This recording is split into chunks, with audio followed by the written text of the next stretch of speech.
My name is Paul Boshyk, and I'm a partner in McMillan's Advocacy and Employment Group.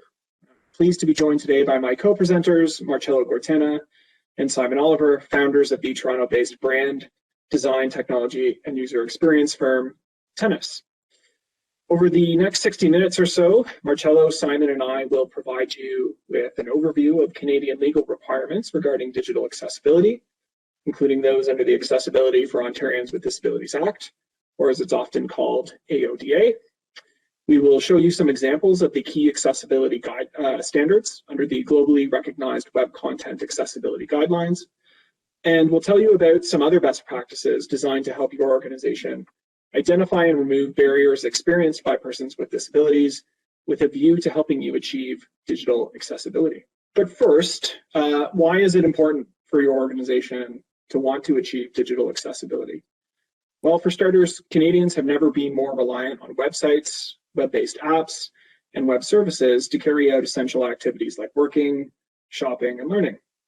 In fact, as a direct result of the COVID-19 pandemic, record numbers of Canadian employees have shifted to working from home since the first lockdown measures were instituted back in mid-March of 2020. According to Statistics Canada, prior to the pandemic, just 4% of Canadian employees worked most of their hours from home. But flash forward to the beginning of 2021, and that number has jumped all the way up to 32%. And a whopping 80% of those employees have stated that they would prefer to continue working from home at least half of the time once the pandemic is over. Similarly, with respect to shopping, Statistics Canada has reported that Canadian retail e-commerce sales increased by more than 72% from $21.9 billion in 2019 to a record high $37.6 billion in 2020. But unfortunately for the employees and customers of some organizations, the abrupt shift to online has exposed shortcomings with regards to digital accessibility. Based on my own firsthand experience, I can tell you that our clients have encountered a significant uptick in complaints from employees and customers alike with disabilities about the lack of accessibility with regards to their digital platforms. But even before the pandemic, major shortfalls with respect to digital accessibility were already being identified. In fact, in a pre-pandemic survey, Statistics Canada reported that of the more than 6 million persons in Canada with a disability, more than 17,000 persons did not use the internet at all because they required specialized adaptations or softwares. And more than 15,000 persons did not use the internet at all because too many websites were simply inaccessible. And it's expected that these numbers will only rise as the Canadian population continues to age. But despite these rather compelling statistics, Canadian lawmakers have been surprisingly slow to implement digital accessibility laws. To date, Manitoba, Ontario, Quebec, Nova Scotia, and the federal jurisdiction are the only jurisdictions in Canada that have enacted specific accessibility legislation. Although the governments of British Columbia and the Northwest Territories have both developed action plans with a view to potentially implementing legislation by the years 2024 and 2027, respectively. And when it comes to digital accessibility laws in particular, only Ontario has introduced robust legislation. Specifically, under the AODA, as of January 1st of this year, all designated public sector organizations and all private and nonprofit organizations with 50 or more employees in Ontario must ensure that all websites and web content conform with the Web Content Accessibility Guidelines, or WCAG 2.0 levels A and AA. Website is defined in the AODA as a collection of related web pages, images, videos, or other digital assets that are addressed relative to a common Uniform Resource Identifier, or URI, and which is accessible to the public. Meanwhile, web content includes documents such as Word documents, PDFs, and other similar documents which may be accessed on the website. So except where meeting the WCAG requirements is not practicable, the requirements apply to internet websites and web content, including web-based applications that an organization controls, either directly or through a contractual relationship.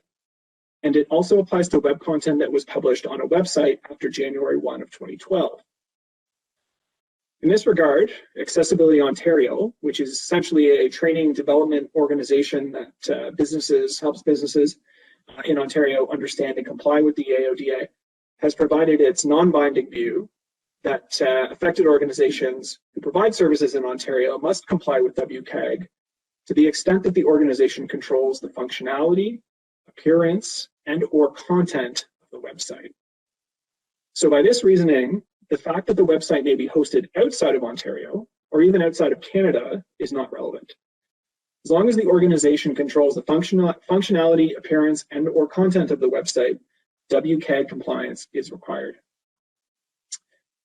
Regarding the not practicable exemption, there's no definition in the AODA, and there are no reported decisions interpreting what this means. However, Accessibility Ontario has once again provided its non-binding view that factors relevant to the practicability exemption may include the availability of accessible goods, services, or facilities, or technological compatibility between older and newer products. Note that private and nonprofit organizations with less than 50 employees in Ontario are not required by statute to meet the WCAG standards. So at this point, you might be wondering, what is WCAG? So WCAG is basically a series of web accessibility guidelines that have been published by the World Wide Web Consortium, or W3C. W3C is the main international standards organization for the web. It's made up of member organizations, including businesses, nonprofits, universities, government entities, and individuals that all work together in the development of web standards. WCAG was first published and became a W3C recommendation in 1999, and it was then superseded by WCAG 2.0 in 2008. WCAG 2.0, the standards adopted under the AODA, consists of 12 untestable guidelines organized under 4 principles. According to these principles, websites must be, first, perceivable. That is, information and user interface components must be presentable to persons with disabilities in ways that they can perceive. Second, operable, meaning user interface components and navigation must be operable by persons with disabilities. Third, understandable. Information and the operation of user interface must be understandable by persons with disabilities. And finally, robust. Content must be robust enough that it can be reliably interpreted by a wide variety of user agents, including assistive technologies. So each of these 4 guidelines, sort of underneath them, have their own testable success criteria. There are 61 in all. These include success criteria with respect to non-text content, with respect to pre-recorded audio media, pre-recorded video-only media. But the AODA actually only requires organizations to meet 36 of the 61 testable criteria. These include all of the criteria under levels A and AA, other than with respect to live captions, and other than with respect to pre-recorded audio descriptions. Now, later on in this presentation, Marcello and Symon will be packing a few of these testable success criteria in a little bit more detail in a more understandable manner. But for now, I'll simply state that WCAG is really widely recognized as one of the gold standards for web accessibility. It's been recognized and it's been written into law in numerous jurisdictions, not just in Ontario, but around the world, including at the European Union level. So what are the potential consequences under the AODA for failing to meet the necessary WCAG requirements? Technically, they can be pretty severe. For example, corporations can be fined up to $100,000 for each day or part of a day on which an offense under the AODA occurs or continues to occur. Meanwhile, directors and officers of a corporation who are guilty of an offense under the AODA are liable to pay a fine of up to $50,000 per day. But that said, in order to encourage compliance, the government of Ontario has instead established an escalating administrative monetary penalties scheme based on the severity and history of the contravention. So when assessing a penalty, what the ministry director does is determine the severity of the contravention by ranking it as either minor, moderate, or major. Contravention of an administrative requirement is generally considered minor. Contravention of a requirement for an organizational preparedness aspect of the legislation is generally considered moderate.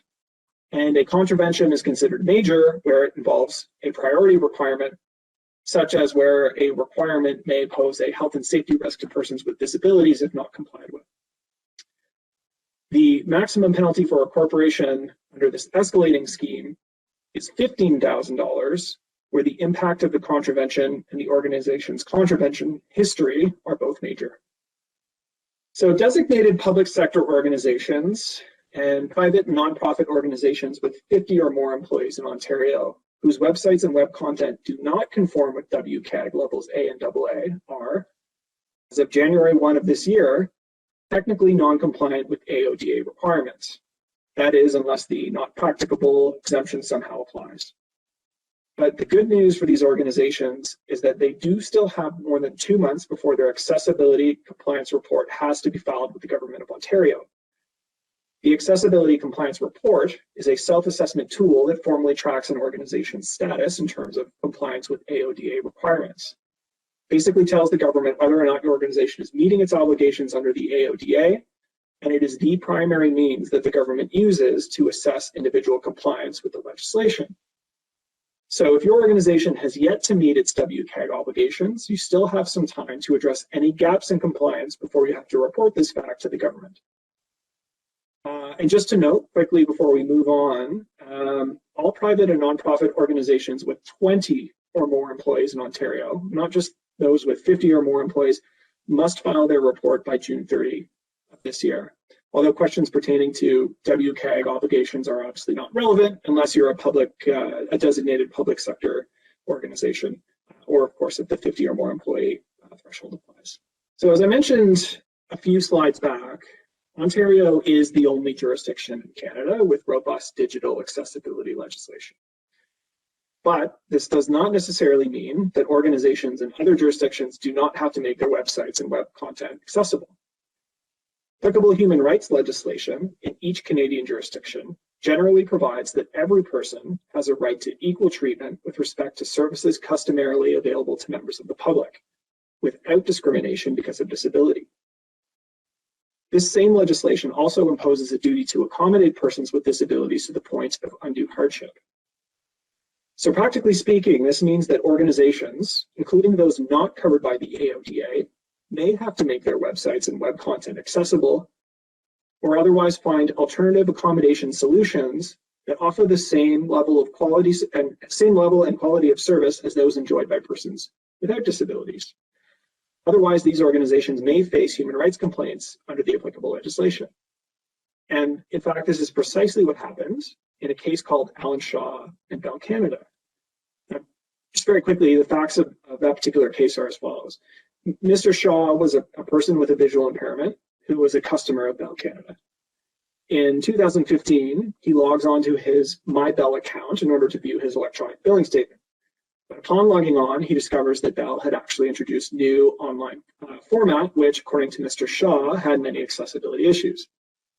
Among other things, he alleged that the new online format was inaccessible to individuals who require the use of a screen reader software. And so he files a formal complaint through Bell Canada's online customer service escalation procedure. But when no satisfactory resolution was proposed, he files a human rights complaint with the Canadian Human Rights Commission. The complaint specifically alleges that Bell's electronic billing procedure was discriminatory because it was not compliant with WCAG standards. But in its defense, Bell stated that it would incur an undue hardship by rendering its electronic bills WCAG compliant.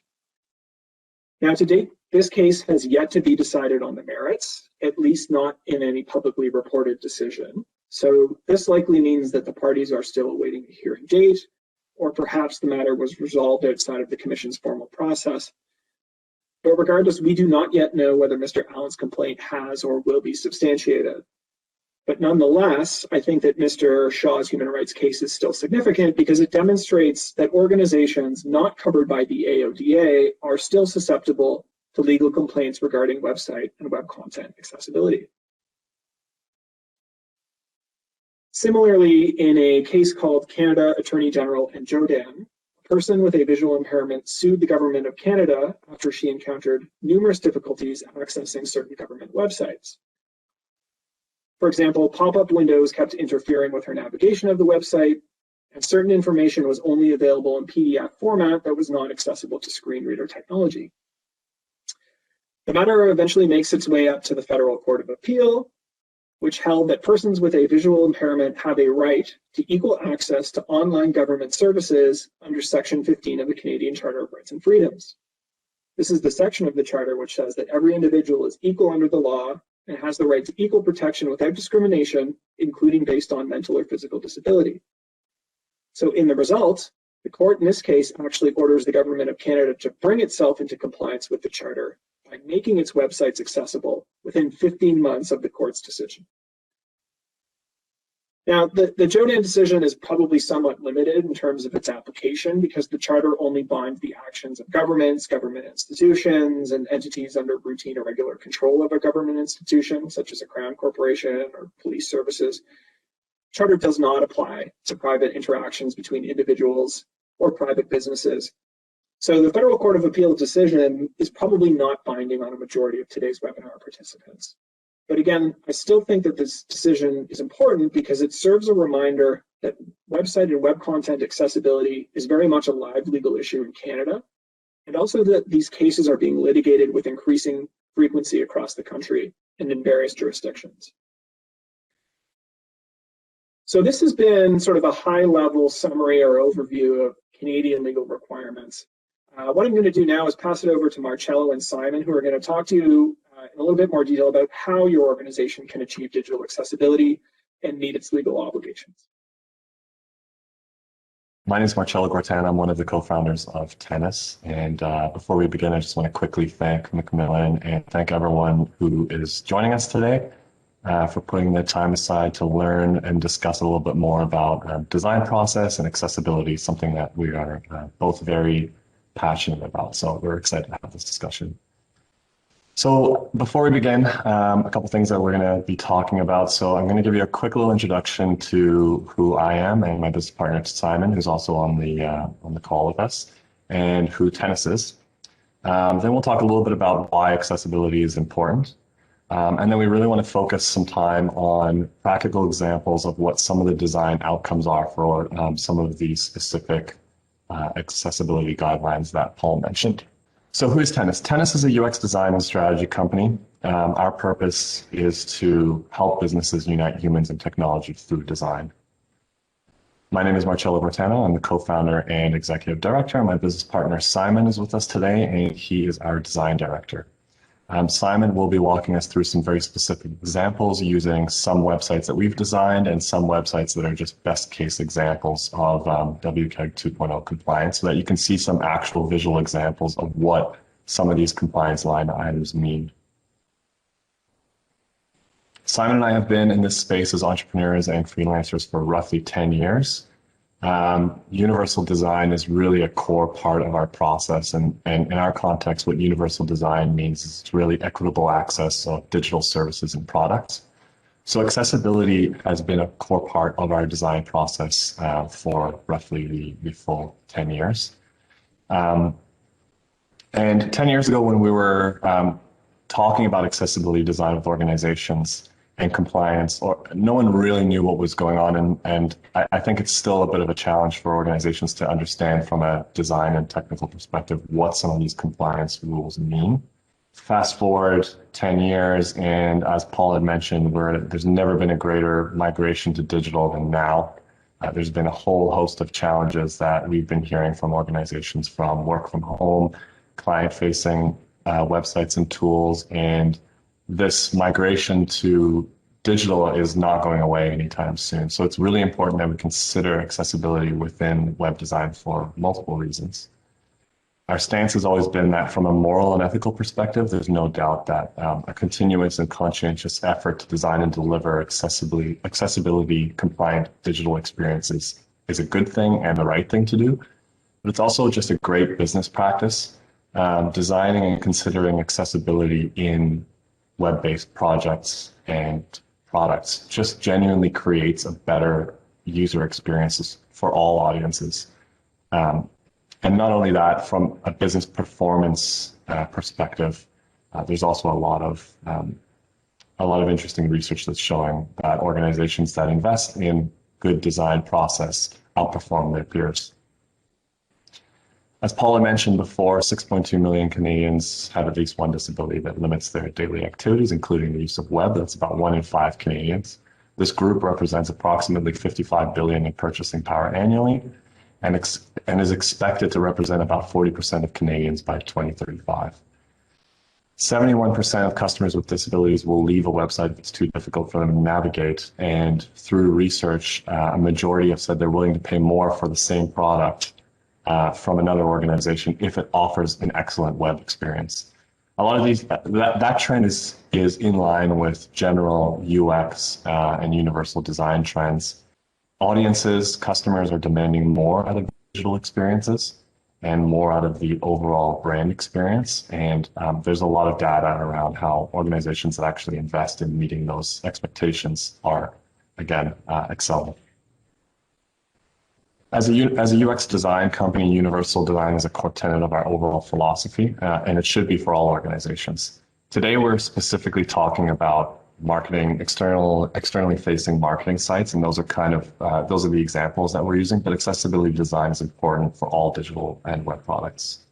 Technology will continue to drive change and competition at a pace that may feel like we're always playing catch up and demands a high level of responsiveness and agility. The big risk is that if we continue moving at this pace to deploy web products, we're going to eventually start leaving behind the actual users and the user experience. And we need to really spend some time on that part of our deployments and strategies, because it takes a certain degree of diligence to truly understand users, and success of digital products and how well they perform in the market depend very heavily on the user experience. Companies that excel in the design process will outpace their competitors now and into the future. McKinsey did a really interesting study called the McKinsey Design Index, which basically ranked large organizations across industries by their design capabilities over a few years. What they found was that businesses that ranked in the top quartile of their MDI score outperformed competitors by double. So as we progress further into this digital world, it's going to become more and more important, and it's going to become very vital that accessibility is part of that process. Ultimately, the message that we really want to drive is that accessible design is an important part of a holistic design process, and building out an inclusive and accessible design process, whether you do it internally or externally, can be a huge differentiating factor within your business. So I'm going to hand it over to Symon now, who's got a bunch of really great examples, web-based examples from some sites that we've designed and some other best case examples of sites that we've pulled that really kind of show some of the key accessibility compliant guidelines in a visual format that we hope everyone can kind of get a little bit more information for when they're exploring the next digital project. We're really excited to show you some of the best examples that we have available of the WCAG in practice. So we've got some short things planned for you today. So as you can see, as Paul mentioned, there are the WCAG 2.0 guidelines that cover single A, double A, and triple A compliance. From these guidelines, we're only going to cover a few and a few of the subsets within each of these guidelines, because there's just not enough bandwidth to cover them. But we think that we have some really solid examples to take each of you through. So the first project that we have up is a project that we designed for CAT Pension. This is a pension site, one of the largest pension plans in Canada. And the first thing we're going to cover is the guideline 1.1, provide text alternatives for all non-text content. This is perhaps one of the most fundamentals of the guidelines. It's been around since the late 90s for sure. So I'll show you a quick example of the CAT website now. So as you can see, we are on CAT Pension's website, and there's a lot of interesting content here, but it's also chunked out in a fairly readable way. One thing you can see as part of the content is imagery. Now, for a non-visual reader of this website, this imagery is really meaningless. If it's blurry, if it's low vision or no vision at all, these images, although they're part of the aesthetic of the website, are not going to register for a non-visual user. So in this instance, when it comes to web development, it's important to include the alternative text for visual content. What I'm going to do is I'm going to peel back the curtain a bit and show you what that looks like on the code side of the website, just so you can understand how that works on a more practical level. Screen readers tend to look at this code and they look for these cues with both text and image and iconography and navigation elements. So right now you're seeing in a way what a screen reader may be looking at. Now I clicked on this image and you can see it's highlighted and we have this alt tag, which is short for alternative text. Now for non-visual readers, their screen reader will read this text verbatim, i.e. grandparents with daughter and grandson by a fall tree. Very descriptive, but it allows a non-visual user to start building out an idea of who this site is for, the types of content on the site, both visual and non-visual. The next example we have is 1.2. So this is about providing synchronized alternatives for multimedia. It may sound fairly cryptic at this point, but once I show you, it'll make a lot of sense. So back to the cat pension site. As you can see, we have plenty of content again here, but further down the page, we have a YouTube video. Now, the most important thing about this video is that you'll see it has a closed caption icon. Clicking on this icon is going to give us the closed captioning we want that is that synchronized text content with this multimedia. YouTube is a fairly good use case of this because it's a third-party tool that allows you to quickly upload things like closed captioning files. Although they do have live transcription, we don't usually recommend that because it's not best practices. Computers can only catch so much, so we tend to advise when you're uploading closed captioning, have someone properly compose the script and upload that file directly to YouTube. But as you can see, it's a pretty simple outcome from a seemingly cryptic guideline. So next up in our list, we are going to cover 3.1. As you can tell, these are in no particular order. We've selected our examples based off of the sites specifically, so we may be going a bit out of order with these guidelines. This is perhaps one of the most interesting guidelines for us because it spans more of the content creation side of things. So I will cover that out with the CAT site as well. All right, so what do we mean by understandable and readable?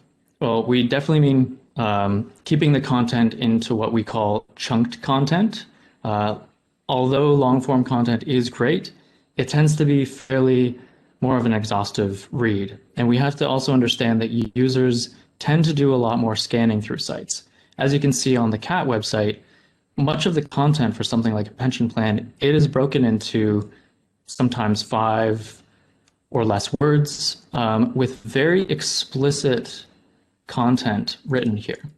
They're not using any jargon, which is very important because they want to be writing for, generally a readability around 8th grade English. That is some standards. You can find a bunch of different variants out there. But for them, it is pension plans, so their audience is focused on pensions. So there's a bit of leeway there.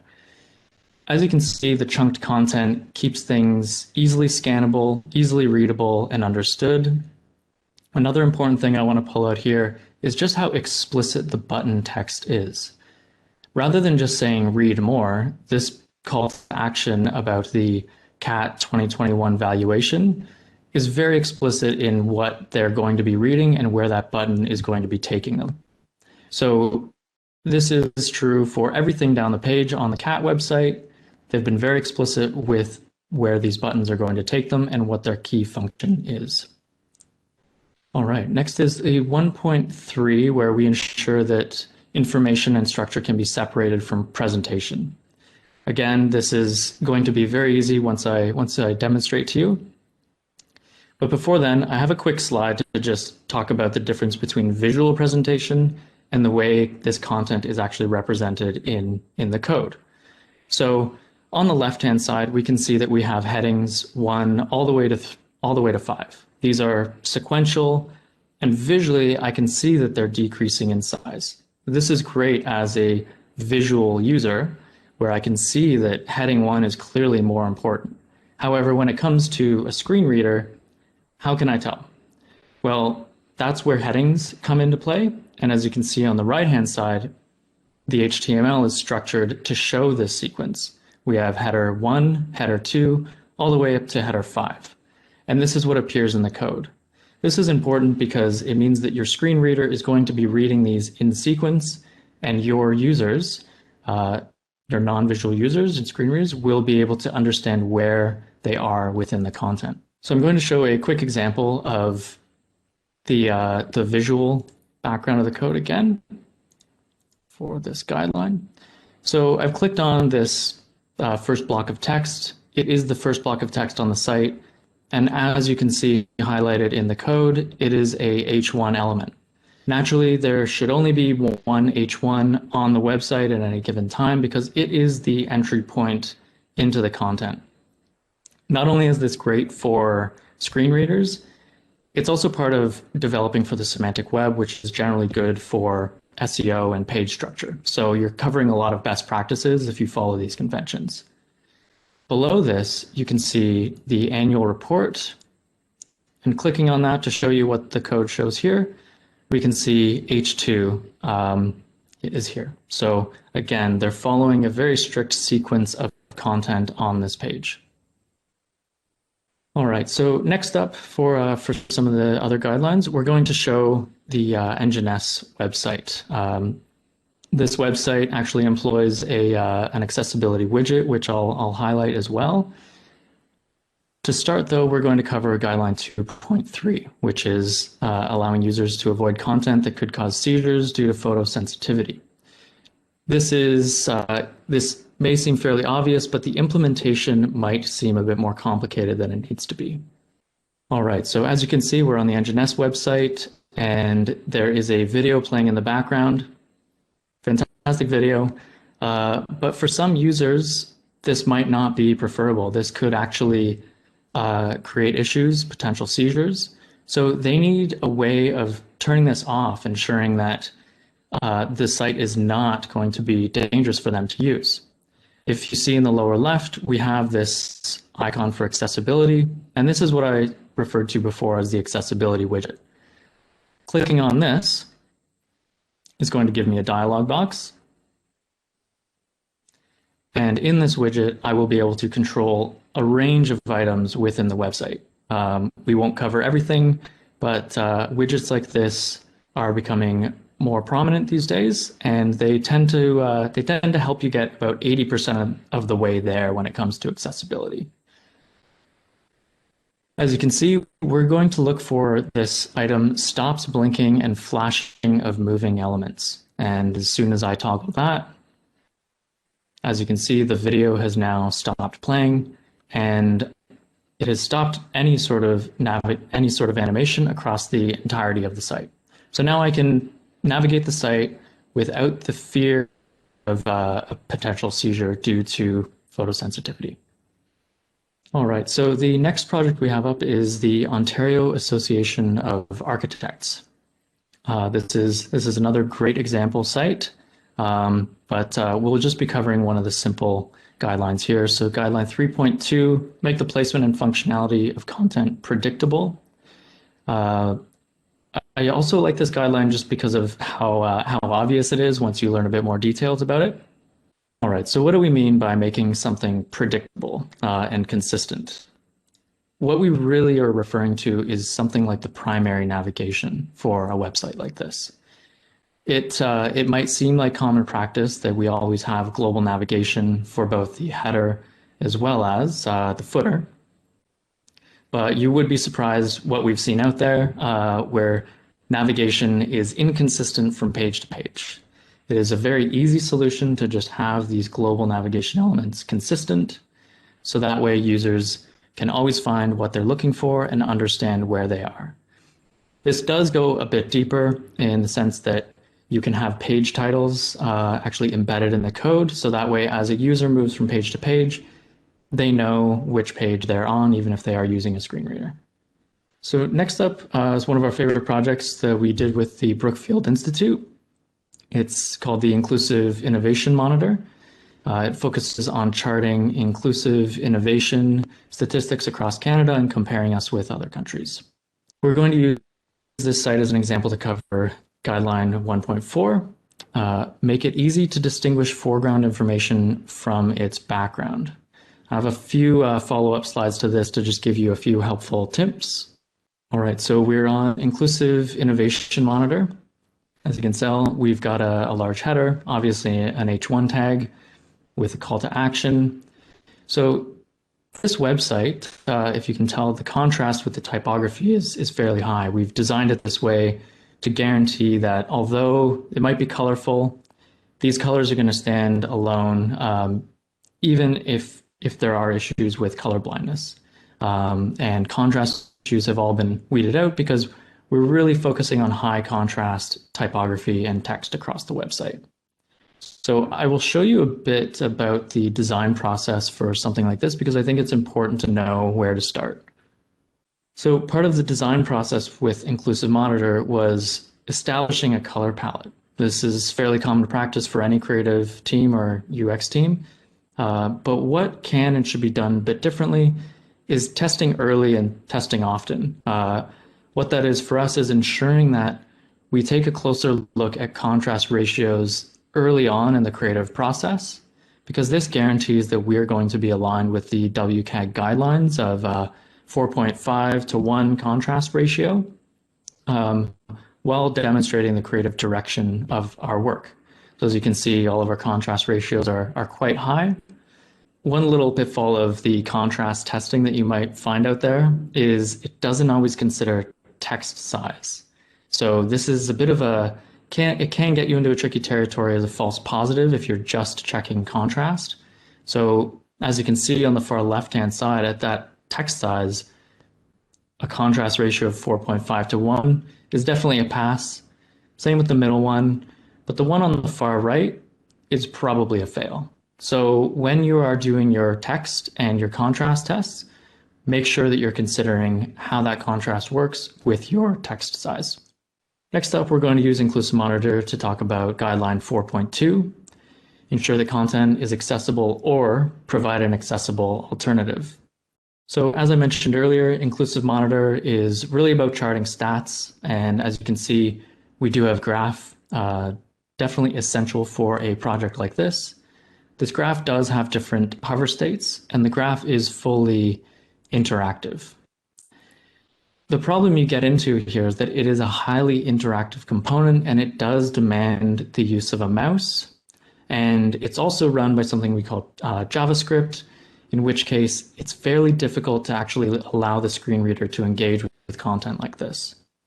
But I want to draw your attention to a few items on this page. So first up, we might have this interactive graph, and this graph does tell a story. There is a story that's intended to be imparted on the reader. But that story is actually broken down fundamentally in the rest of the page. So really the key takeaway is, how is Canada doing? What is this metric? Why is it important? So they might not be able to explore the graph in a visual way, but the message of the graph is fairly clear. We've taken it a step further, and we have allowed our users to actually download the graph in a bunch of different formats. So a PNG, a CSV, an SVG.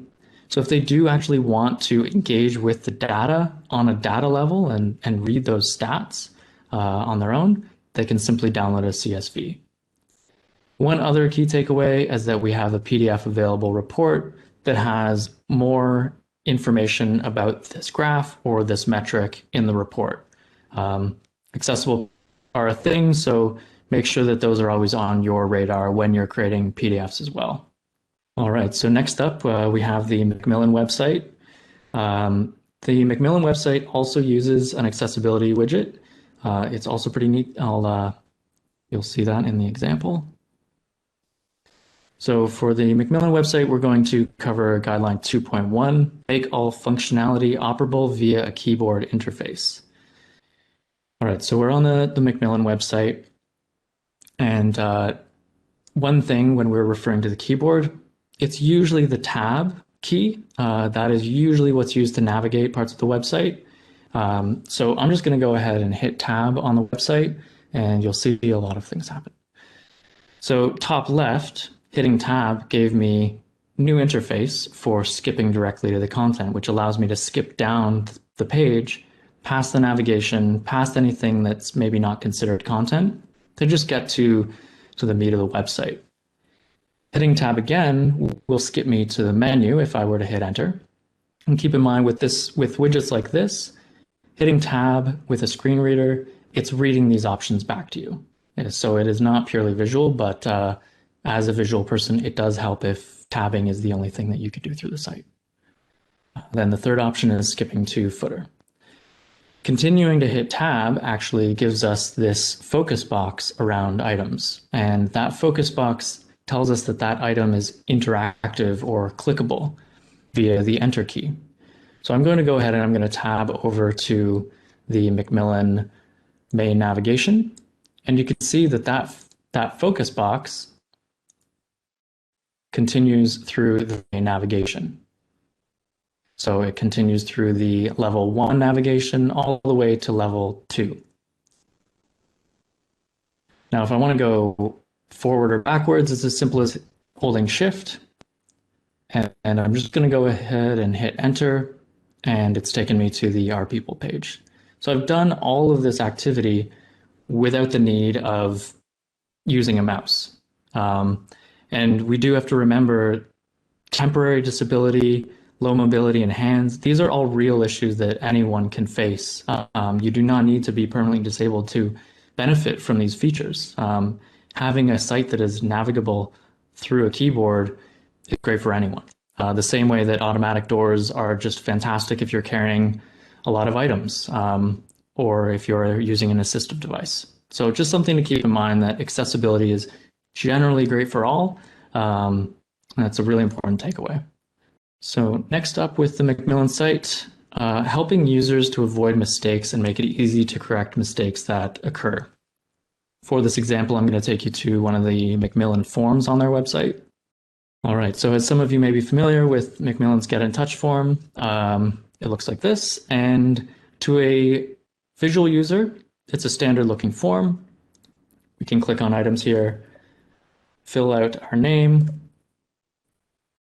and continue on. I can tab through the form because McMillan's site has excellent ability to navigate without the use of a mouse. Now, what I want to draw your attention to is the email field. So let's just put my name in there. I really didn't complete a proper email. And as you can see, we have a prompt from the McMillan form automatically as soon as I leave that field. Email is invalid. That's really good to prompt the user because it allows them to go back and fix those issues before they submit. By the same token, further down, if we submit the form and we haven't completed our items, I'm going to have to do this CAPTCHA, find all the bicycles.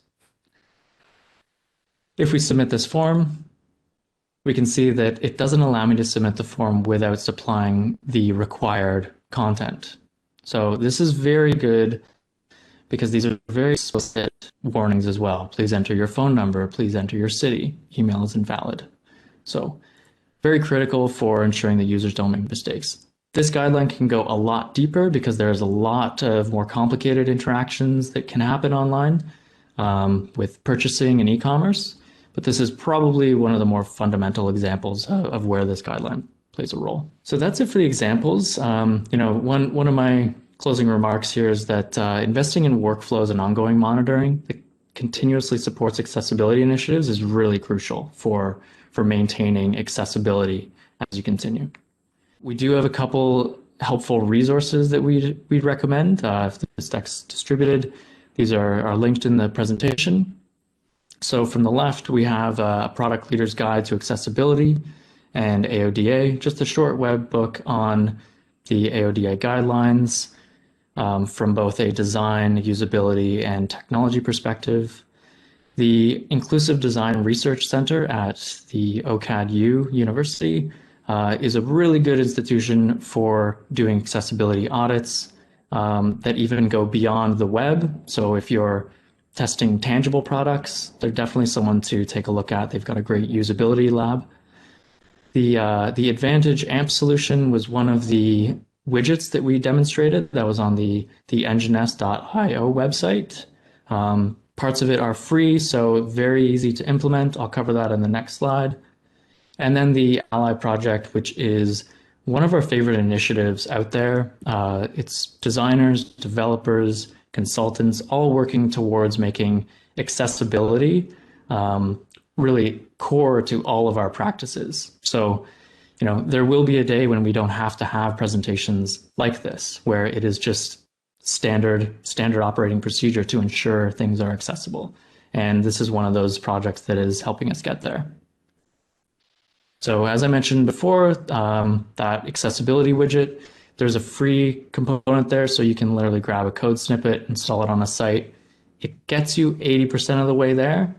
There's nothing more important than designing a website from the ground up with accessibility in mind. But if you do have a few gaps to fill, then this free widget might be an option. The other free recommendation here would be the analysis. So you can get a free analysis from NGINS on accessibility. So anyone looking to build out a report on the accessibility of their website, if they want to seek out a third party to do it, this would be one of the options out there, as well as the IDRC. But this one is free. So on that note, I really appreciate your time and attention to this topic, and we wish you all the best with your future accessibility initiatives. Thanks, Simon and Marcello. That's been super informative, especially for those of us who don't have a background with technical expertise like yourselves. We're now going to throw it over to the live Q&A portion of the event. Marcello, Simon, and I will be taking as many questions as we can in the time permitting. But don't forget that you can always reach out to us separately. We're more than happy to help with your legal accessibility needs and practical needs as well. Hi, everyone. Welcome to the live Q&A portion of today's event. Thanks so much for attending.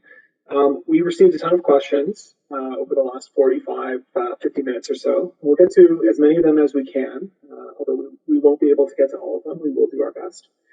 The first two questions are easy ones. Will the slides be made available, and will a recording of the webinar be made available? So the answer to yes is both.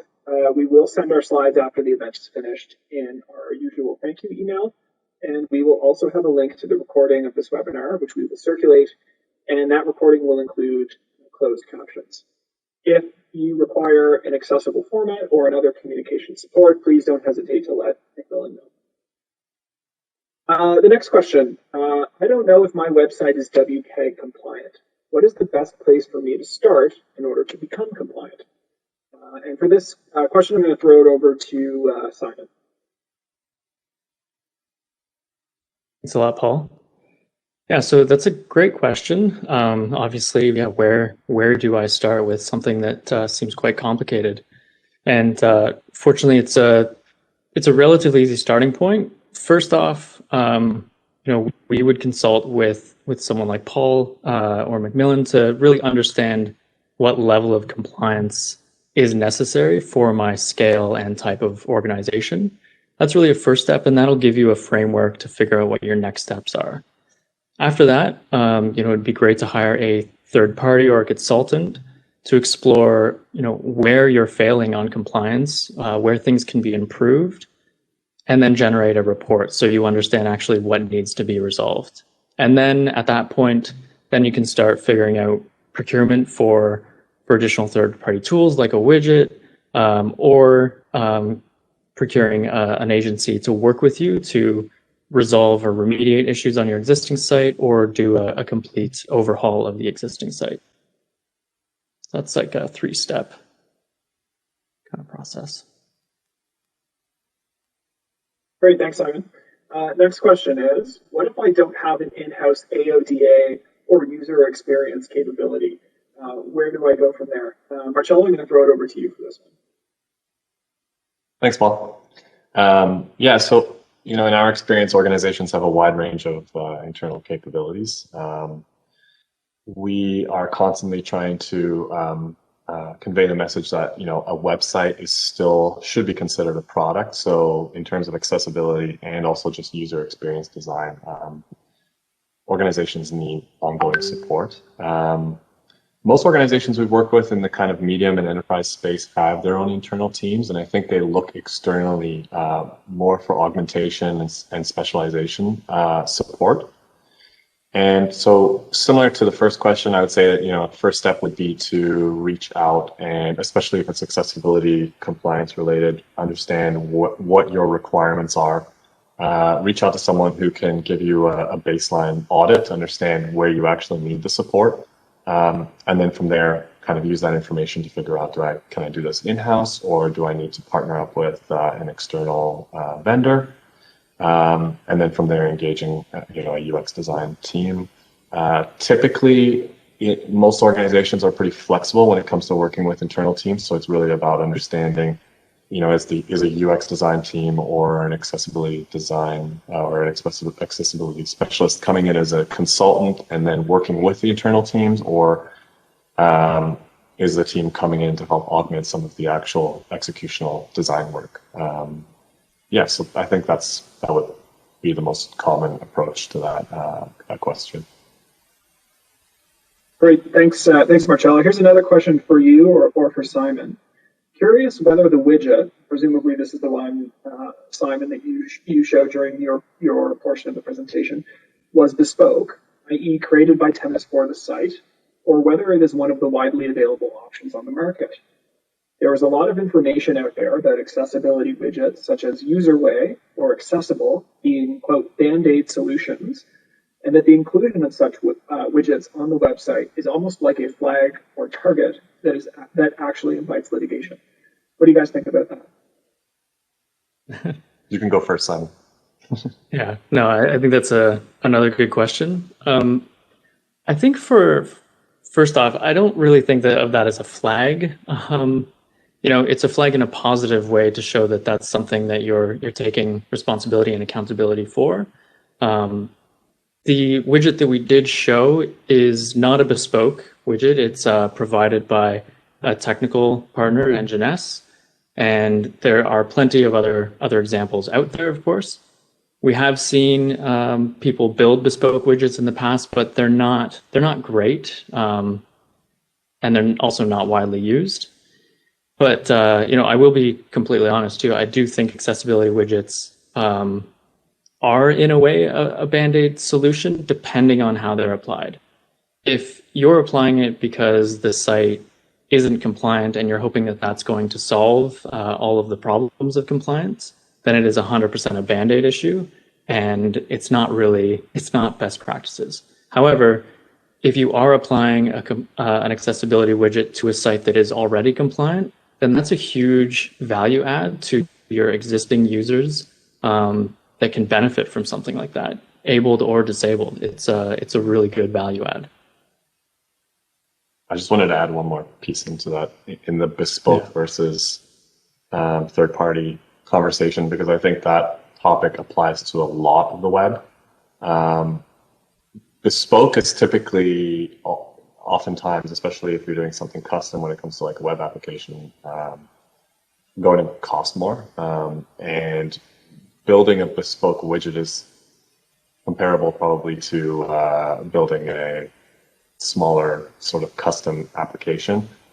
And I think part of our role coming in as a third-party vendor is to help organizations to really understand, is that the approach that you really need to take across the board? Is going custom, or can we leverage third-party APIs or third-party products that are maintained and supported by organizations that specialize in that specific solution to help build something within an organization, whether it's, this is one example, but even when we talk about custom web applications, there's often that conversation of, build versus rent, and what do you actually want to be building for your organization and then have to maintain over time. Thanks, Marcello. That's great. Another question, I think this one is probably more in my wheelhouse, is In addition to publicly available websites, do organizations with 50 or more employees in Ontario also have to make their intranet websites WCAG compliant? So the short answer is no, not under the AODA. That's unless your organization is the Government of Ontario or the Legislative Assembly, because they have their own sort of obligations, which I'll get to in a minute. The longer answer is that intranet websites actually have a specific definition within the meaning of the AODA regulation. And it's an organization's internal website that is used to privately and securely share any part of the organization's information or operational systems within the organization and includes extranet websites. So if we look at the requirement for organizations with 50 or more employees in Ontario, it says that in section 14.1 of the regulation, 14.2 of the regulation, it doesn't make specific reference to intranet websites. It only refers to making internet websites and web content conform with WCAG. If we contrast this with section 14.1, which is the preceding section of the regulation, it says that the Government of Ontario and the Legislative Assembly shall make their internet and intranet websites and web content conform. So since section 14.1 regarding the Government of Ontario and the Legislative Assembly specifically contemplates and calls out intranet compliance, and section 14.2, on the other hand, doesn't, the rules of statutory interpretation basically tell us that large organizations likely need not make their intranet websites WCAG compliant under the regulation. Having said that, though, I think you need to remember that there are other obligations out there from a legal perspective. So one of them is elsewhere in the regulation, and it says that your organization has to provide accessible formats and communication supports to employees. And then, of course, there's applicable human rights law, which says that you have to accommodate employees to the point of undue hardship. So I think how your organization meets these obligations, it's always going to depend on the specific facts of each case. But if an accommodation is required vis-a-vis an intranet website, it's definitely possible that making that intranet website WCAG compliant, at least in part, at least insofar as it addresses the request, that may be the correct legal answer in certain cases. Even if section 14.2 of the regulation doesn't specifically require it. Okay, so we've got time for at least one more question. I think this is another one for either Marcello or Symon. My organization will eventually move to a fluid web design in its presentation. What is your experience in its adherence to WCAG? Yeah, thanks for that one. So it's fairly general question. So normally what we would do is we'd try to dig a bit deeper into understanding what you're specifically concerned about and really what type of users, what level of compliance, what are the features and functions of the product or site. So it's really as much a user experience or customer experience question. So we could definitely spend an hour on that one alone. But going back to the fluid web, I would assume that it means responsive web design. And in that case, what they're referring to is that layouts will reflow or shuffle content based off of the device or browser width. So in which case, the rules do still apply. I mean, as long as you follow one of the key points that I mentioned, like the semantic web, good structure, make sure that your elements reflow based off of the language. So English is left to right, top to bottom. Make sure your left to right objects are reflowing underneath one another so that they're going to make sense if they're not visually side by side. Thanks, Simon. So that brings us to 2 p.m. Eastern, the end of today's webinar and the live Q&A session. I just want to thank everyone again for attending today. I hope that you enjoyed the webinar. I hope that you found it informative. As I mentioned at the outset of the Q&A session, we will be making the slides available. We will circulate a link to a recording of the webinar, which will be closed captioned. But if you do require another accessible format or communication support, please just let McMillan know. We didn't have time to get to your questions, or if you have any further questions or require support with regards to digital accessibility, don't hesitate to contact me on the legal side. My contact information is on the McMillan.ca website, and don't hesitate to reach out to Marcello or to Symon. Their website is designtennis.com. Thanks again. Hope you enjoyed it, and bye for now.